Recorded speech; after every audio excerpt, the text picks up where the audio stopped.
À présent, nous allons passer quelques vidéos sur un petit peu sur l'image et comment la trafiquer entre guillemets.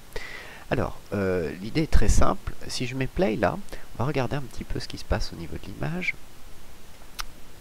On peut voir que les vidéos en fait ont été faites avec une caméra, mais la caméra n'était pas positionnée sur un trépied, elle était vraiment tout simplement, ça a été filmé à main levée. C'est-à-dire qu'il n'y avait pas de stabilisateur au niveau de la caméra et l'image est un peu brute et donc elle tremble. On peut voir qu'elle tremble légèrement. Là, voilà, elle tremble un petit peu au niveau des bords de l'image. Alors, il existe un élément très intéressant qui nous permet de stabiliser. Alors, il suffit dans le moteur de recherche à des effets de taper stabilité.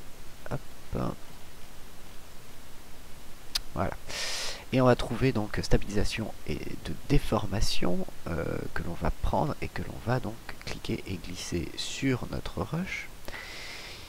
Ce qu'il va se passer, c'est qu'il va nous faire d'abord l'analyse de l'image. Il va calculer en fait tous les petits micro-mouvements qu'il y a dans mon image et il va tout simplement les corriger.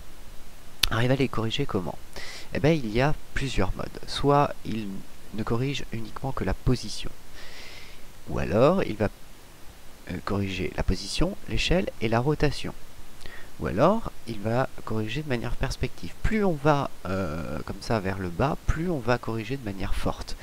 La déformation de sous-espace étant la correction la plus forte, qui a une tendance quand même, hélas, à faire bouger un petit peu le centre de l'image, déformer un peu le centre de l'image, qui n'est pas très sympa.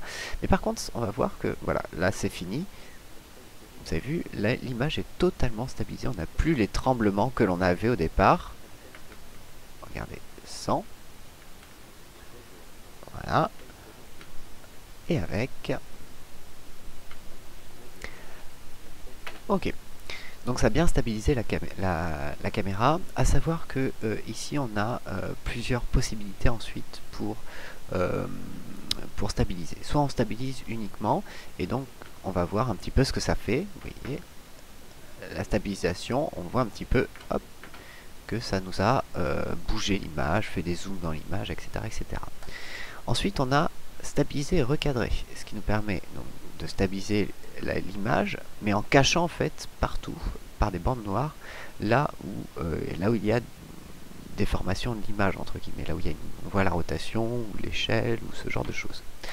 Donc ça c'est stabiliser, recadrer. Ensuite on a stabiliser, recadrer, échelle auto, qui va nous permettre de garder les proportions de notre vidéo. Ça c'est ce qui est le plus utilisé, mais qui a tendance à faire des zooms un petit peu dégueu parfois. Et enfin on a stabilisé, synthétiser les contours. Alors ça c'est la stabilisation la plus complexe, où il va tenter de synthétiser en fait des contours autour de mon image. Alors il faut s'en méfier, elle n'arrive même pas à le lire en temps réel. Il faut s'en méfier un petit peu, c'est pas forcément génial. Ça marche très bien quand on a des choses très uniques qui contournent notre vidéo, mais c'est à peu près tout. Voilà, donc ça nous a permis de vraiment apporter une stabilité à notre vidéo, ce qui est assez important d'avoir dans une vidéo.